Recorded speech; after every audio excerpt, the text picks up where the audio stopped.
She also called her sister-in-law to report that she was going to stop after she saw that child. Now, before she stopped, she was telling her sister-in-law that she saw the kid, and she pulled over. She got out of the car, and suddenly her sister-in-law said that she heard her scream, and then there was silence. Carlee hasn't been seen or heard from since then. That was Thursday night, and police say one witness said that they saw someone in a gray vehicle, a man near that area. We're still working to get details on that, but what you're looking at right now is video of what we believe or could be Carlee's car the night of all of this happening on I-459 and mile marker 11.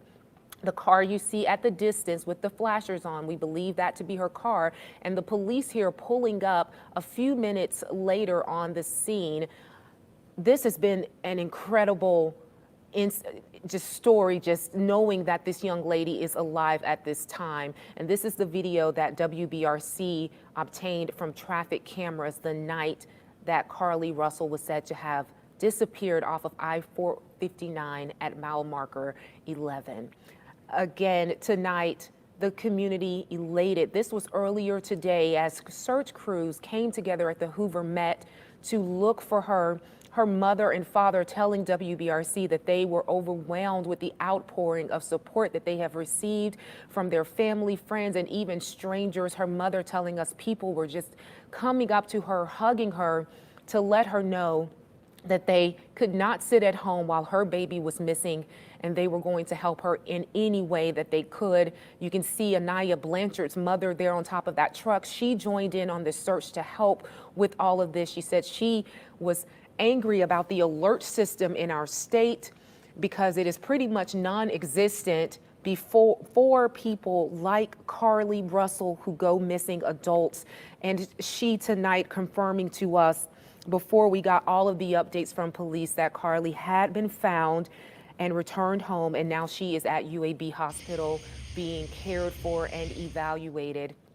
This is incredible. Take a look at this video here earlier from some of the neighborhoods that our house. This is the house of the neighborhood where Carlee returned home. Minutes after she was found, after she returned there, you can see the police lights in the distance. Hoover police confirming to WBRC they received a phone call around 10:45 that she had returned home. Fire department showed up, police showed up, of course, to look her over, see how she was doing. They took her to UAB Hospital where she is being evaluated right now. Taylor Pollock is there at the scene. We have our crews there speaking with family. Taylor Pollock saying that she spoke to a friend who just says she's happy to have her home. And that has been the message throughout the duration of these last 48 hours. People just wanted Carlee Russell to be returned home alive and safe, and that is the most important detail that we can give you tonight, that she is home right now. The community coming together, the outpouring of support that I have witnessed from this community, the news media, everyone joined in on making sure that everyone saw Carlee Russell's picture, everyone knew who to look for, and it has been ongoing 24/7 around the clock. And the community is so proud of the outpouring of support that this family has received, and they have said the support they have received has been overwhelming for them. Her mother, listening to her and her father remain strong and lean on their faith in all of this as they continued to look for her. Again, it's been 48 hours. She went missing Thursday night, and here we are tonight, a little bit after, what time is it now, y'all? After midnight, and we're giving you this wonderful news that she has returned home. She is being evaluated, but the most important detail is that she is alive and is being evaluated right now.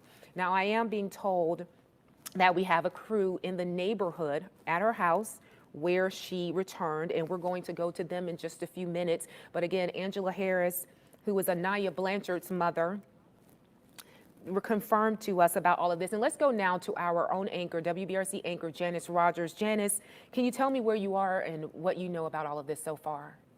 Hey, Brittany, I am at home actually at this moment. We had ridden over to where Carlee Russell lives. I'm back home now, but I'd been talking to Angela Harris, as you mentioned, about this case tonight, what she knew, if she had any information about some of the rumors we were hearing.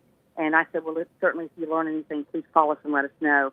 And she called me right before 11 o'clock and said that she was crying on the phone, saying that they had found her, that she was alive. Again, like you had already reported, she'd been dropped off at her family's home, and that they were that she appeared to be in shock, and that they were going to take her to UAB Hospital, which we now know that they did. But just hearing Angela cry, as most of our viewers will know, Angela Harris, Anaya Blanchard's mother, who sadly had gone through this, but her daughter ended up being murdered and not coming home. But she had been helping this family through their concern of trying to find their daughter over the past couple of days. And she's the one who told us about it tonight, that she indeed is alive, but in shock, as she described it. Absolutely. Janice, you said that she was dropped off at her house. Do you know more about that? I don't at this point, and Angela did not either. But the fact that she was dropped off at her house, that was pretty surprising, and you can only imagine the relief among her family, the neighbors who had held that vigil that we all saw this week, yesterday, to try to bring her back. So, you'd been talking about it, a lot of prayers. People really were engaged in this story. And, regardless, it doesn't matter what happened. We'll learn the details later of why she disappeared, what happened to her. But right now, the relief is that she's alive and she's back with her family. Absolutely, Janice. Thank you so much. And again, that is the most important detail. 25-year-old Carlee Russell has returned home. She is being evaluated at UAB Hospital. She is alive, and that is the most important detail of this entire story. We will keep you updated. The next update will be